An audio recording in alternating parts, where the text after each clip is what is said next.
नमस्कार, मी हनुमंत भोसले. आपण पाहतात BBC केस लाईव्ह. समाजामध्ये जेव्हा जेव्हा प्रशासन आणि भ्रष्टाचाराचा विषय निघतो तेव्हा समाजाची एकच अपेक्षा असते की अधिकारी चांगले असले पाहिजेत. मात्र महाराष्ट्रामध्ये सध्या एक अधिकारी राजकारणाचा शिकार होत असताना समाज मात्र अगदी स्वस्थपणे पाहत बसलेला आहे. होय, तुकाराम मुंढे. तुकाराम मुंढे नावाचा एक प्रशासकीय अधिकारी सध्या महाराष्ट्राच्या राजकारणामध्ये आणि प्रशासनामध्ये एक उदाहरण बनलेलं आहे. यासाठी की गेली अनेक वर्षापासून तुकाराम मुंढे यांच्यासारखा अधिकारी आपल्या प्रामाणिक सेवेतून आणि भ्रष्टाचार मुक्त अशा या प्रणालीला पुढे नेत असताना खरं तर राजकारणाचा शिकार ठरतोय. राजकारण जे की प्रशासन आपल्यासारखं वागावं यासाठी नेहमी प्रयत्नशील असतं. सगळे लोकप्रतिनिधी, मग ते किती कमी शिकलेले असू जात, त्यांचं एकच मत असतं की अधिकाऱ्यांनी आमचं प्रत्येक गोष्ट ऐकली पाहिजे, मग ती चांगली असो की वाईट असो. प्रशासनामध्ये आपण बघितलं असेल, आजकाल अगदी कमी शिकलेले, पात्र नसलेले लोक वेगवेगळ्या पदावर जातात. कोणी आमदार बनतात, कोणी खासदार बनतात, कोणी मंत्री बनतात, तर कोणी अगदी मुख्यमंत्री आणि या देशाच्या पंतप्रधान पदाच्या या उच्च पदापर्यंत जातात. परंतु त्यानंतर त्यांच्याकडून जेव्हा सेवेची अपेक्षा केली जाते तेव्हा मात्र आपल्याला दिसतं की ते भ्रष्टाचाराला थारा देतात. मग हे सगळं होत असताना या देशामध्ये दोन पद्धती आहेत, आपल्याला माहिती आहे. एक प्रशासन आणि दुसरे लोकप्रतिनिधी. आता या प्रशासनाला चालवणारे लोकप्रतिनिधी आम्ही निवडून दिलेले आहेत, हे खरं आहे. त्यांच्या म्हणण्यानुसार प्रशासनानं चालावं यासाठी ही व्यवस्था या घटनेमध्ये केलेली आहे. परंतु सध्याचा काळ पाहता ज्या प्रकारे भ्रष्ट राजकारण आणि भ्रष्ट लोकप्रतिनिधी झालेले आहेत, आता त्यांच्याकडून या चांगल्या प्रशासनाची अपेक्षा कशी ठेवायची हा प्रश्न पडला. आणि व्यवस्था कशी बघा, या देशामध्ये IAS IPS होण्यासाठी प्रचंड मोठा अभ्यास करावा लागतो.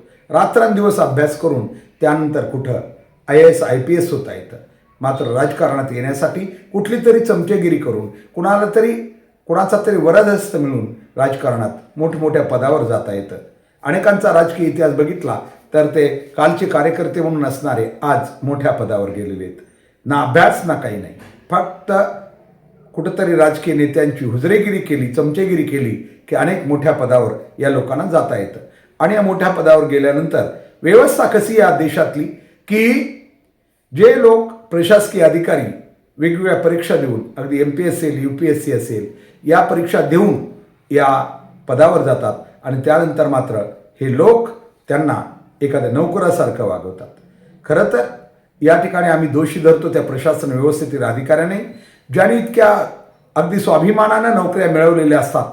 खरं तर त्यांनी कधीतरी यांच्या विरोधात सुद्धा बोलायला पाहिजे असं आम्हाला वाटतं. जरी या देशातल्या लोकशाहीमध्ये काही नियम असले तरी असे नियम असता कामा नये जे की आपण चुकीचे काम करायला लावणाऱ्या अशा लोकप्रतिनिधींना खरं तर या लोकांनी, अधिकाऱ्यांनी विरोध केला पाहिजे. मात्र असं होत नाही. यांचे प्रमोशन, यांचं सगळं याच लोकांच्या हातात असल्यामुळं कदाचित ते अशा गोष्टींना बळी पडतात आणि मग नुकसान होतं सामान्य जनतेचं. तुकाराम मुंढे आज वेगवेगळ्या आयुक्तासारख्या पदावर राहिले, मात्र सतत शासन त्यांना बदली करत आहे आणि चांगल्या अधिकाऱ्याला एका ठिकाणी राहू देत नाहीत. खरं तर या देशातील IPS आणि IAS लोकांच्या संघटना हव्यात, ज्यांनी अशा गोष्टींना कडाडून विरोध केला पाहिजे. मात्र कुठंच असा विरोध होत नाही, कारण बाकी अधिकाऱ्यांना वाटत असेल जर तुकाराम मुंढेंचा प्रामाणिकपणा एवढा जनतेपर्यंत पोहोचला तर आपला अप्रामाणिकपणा, आपला भ्रष्टाचार हा उघड होईल आणि त्यामुळं कदाचित या क्षेत्रातले लोकही त्यांना साथ देत नाहीत. खरी साथ द्यायला पाहिजे जनतेनं, मात्र जनताही अगदी मूग गिळून गप्प बसलेली दिसते. कारण तुकाराम मुंढेसारखा अधिकारी पुन्हा पुन्हा होणे नाही. खरं तर आता या अनेक IAS IPS आहेत, खूप चांगले आहेत लोक, कारण त्यांना या देशासाठी, या समाजासाठी खूप काम करण्याची उर्मी आहे. परंतु ती व्यवस्था ज्या प्रकारे बनलेले, त्यांच्या हाताखालचे लोक हे सगळे पाहता त्यांना हे काम करणं खूप अवघड जात आहे. आणि म्हणून कदाचित तुकाराम मुंढेसारखा एखादा अधिकारी असा बेदखल होताना दिसतोय. आमचं मत एवढंच आहे की जरी प्रशासन किंवा इतर लोक त्यांना साथ देत नसले किंवा लोकप्रतिनिधी त्यांना उघडपणे त्यांच्यावर वेगवेगळे आरोप करत असले तरी जनतेनं डोळे झाकता कामा नये. जनतेनं डोळे उघडे ठेवले पाहिजेत. खरं काय आहे हे बघून खरं तर रस्त्यावर येण्या इतकी जनतेमध्ये ताकद पाहिजे. मात्र सध्या सगळ्याच बाबतीत जे जे वाईट होऊ लागलेले त्यावेळी जनता डोळे झाकून गप्प बसलेली आहे, काही बोलायला तयार नाही. त्यामुळं कदाचित या भ्रष्ट लोकांचा किंवा वाईट गोष्टी करणाऱ्या लोकांची संख्या दिवसेंदिवस वाढू लागलेली आहे आणि समाजातील अस्थिरताही टोकाला पोहोचलेली. आम्हाला वाटतं हे सगळं बंद करायचं असेल तर कधी ना कधी सुरुवात चांगल्या गोष्टीपासून करावी लागेल आणि तुकाराम मुंडेसारख्या एका कर्तव्यदक्ष अधिकाऱ्याला समाजानं मोठा पाठिंबा दिला पाहिजे. त्यांच्या समर्थनार्थ रस्त्यावर उतरलं पाहिजे. तरच चांगले अधिकारी उद्या होण्याची आशा आपण जिवंत ठेवू शकतो. आजच्यासाठी एवढंच. आपल्याला हा व्हिडिओ कसा वाटला आपण नक्की प्लीज लाईक करा, शेअर करा आणि यूट्यूबवर BBC केज लाईव्ह हे आपलं सत्य आणि वास्तव सांगणारं चॅनल नक्की सबस्क्राईब करा. कारण तुम्ही या आवाजाची ताकद आहात. तुम्ही जेवढे या चॅनलला समर्थन द्याल तेवढा हा आवाज उंच नेण्याचा आमचा प्रयत्न राहील. धन्यवाद. नमस्कार मित्रांनो, या ठिकाणी आपण बघू शकतात की हे खुरपणी यंत्र जे आहे हे जुगाड तयार केलेलं आहे आमचे मित्र इंजिनियर सुग्रीव बेडसकर यांनी. आणि हे जे आहे खुरपणी यंत्र हे 10 माणसाचं काम जे आहे ते एक माणूस या ठिकाणी करू शकतो.